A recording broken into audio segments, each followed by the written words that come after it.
Booyah! All right, guys, getting right into the TLC Hiking Club vid clip for the week of Monday, May the 21st. Let's get right into it. We had 3 events in the last couple of days. Thursday night was the night hike that we did up Piestewa Peak, formerly known as Squaw Peak. Ended up being a terrific turnout for a night hike. It's been quite some time since I did my last one, so that was a really cool event. Saturday, as you know, we went skydiving. 8 of us went skydiving down in Eloy. That was awesome. I did hit the indoor skydiving tunnel afterwards as well. Today, Sunday, I just got back from the fitness hike over at Tempe Town Lake and A Mountain. We went up and down A Mountain 3 times and then jogged around Tempe Town Lake. Great fitness hike, the workout fitness hike. Thanks to all those who had participated in one or all the events in the last couple days, all 3 of the events. Getting right into the more serious issue for next Saturday, which is the Ridgeline hike. As you know, this is a precursor or a training for the Rim to Rim trip coming up on June 9th for some of us. And some people are just doing the Ridgeline because they're hardcore hikers. And this hike really is only for the hardcore. This is no joke, man. I'm telling you, even in the cooler months, this hike is no joke. We are attempting this at the end of May. That's why we are starting that early. And some people have been asking why that early. Here's why. 3 a.m. is the meetup time. It's going to take some time to organize and go over these warning systems again in case people didn't read the entire write-up or listen or watch this vid clip. So we're going to have to go over these things again on Saturday morning. All the warnings, making sure, are you sure you want to engage into this activity?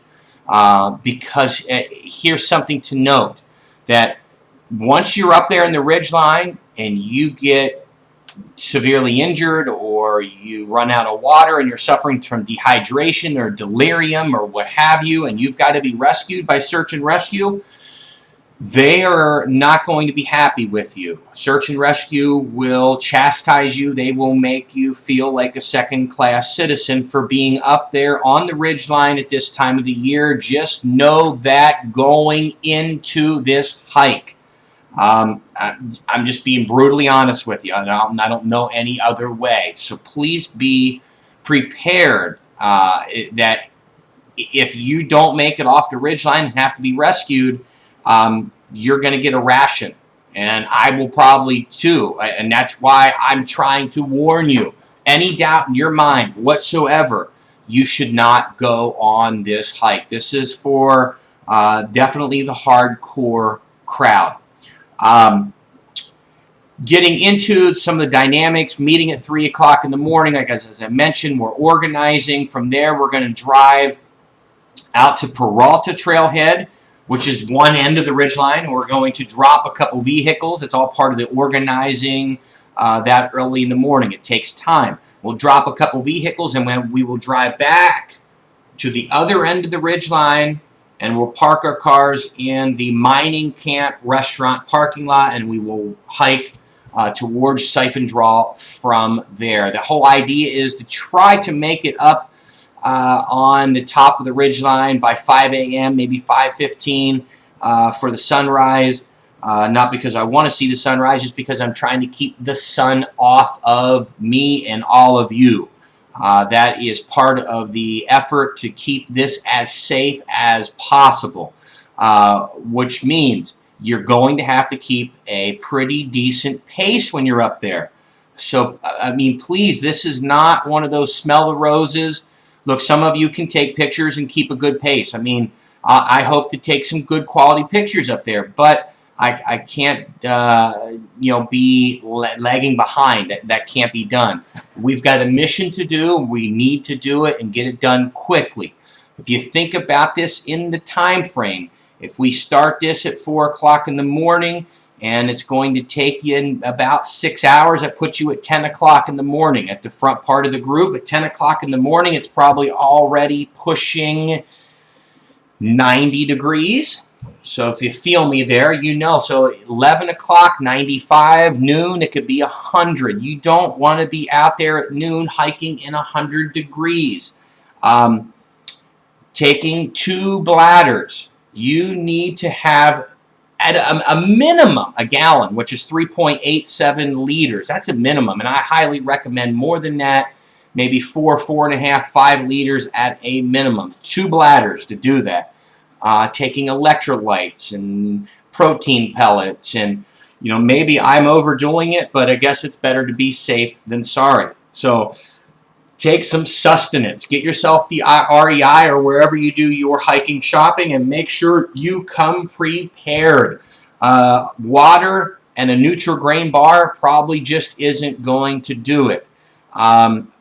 So I would hope that if you have any other additional questions about this, email me or call me. I'll go over a little bit about what I'm doing personally and some of the bars and the wafers and stuff like that that I'm taking. No, I'm not going to claim to be the expert, but I do ask the experts and take their advice and buy the sustenance that they buy.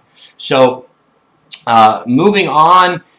With this hike, we do plan on eating lunch at the mining camp restaurant afterwards. Definitely, we're going to, part of the organizing of the event, we're going to be breaking up into pace groups. And try, if you read the write-up, you saw that. Highly recommend that you try to organize it before. If not, we'll do that on Saturday morning at 3 o'clock, matching up with your pace groups. Once you're put into that group, you're in that group. That's part of the safety thing. If you're matched up with 3 or 4 other people, you need to stay with your group the whole way through this trek. That is part of the safetiness for this. Now, can one small pace group that ends up doing the same pace as another pace group combine? Sure they can. It's just we need to make it a leader for each little group that's in charge. In case something does happen, something that does go awry, but you need to stay with that group the entire way across that ridgeline. You should have some sort of trail reading capabilities. In some places, it's a little faint to read the trail, so you're going to need to be paying attention as well and not just gabbing away and not focusing on where you're going at all. Like I said, this is a serious endeavor that you're about ready to take on. So I hope that I'm scaring the bejeebies out of you. I'm purposely trying to do that because I want everybody that goes on this hike to remain safe, and I don't want any search and rescue stories, because that won't be pretty.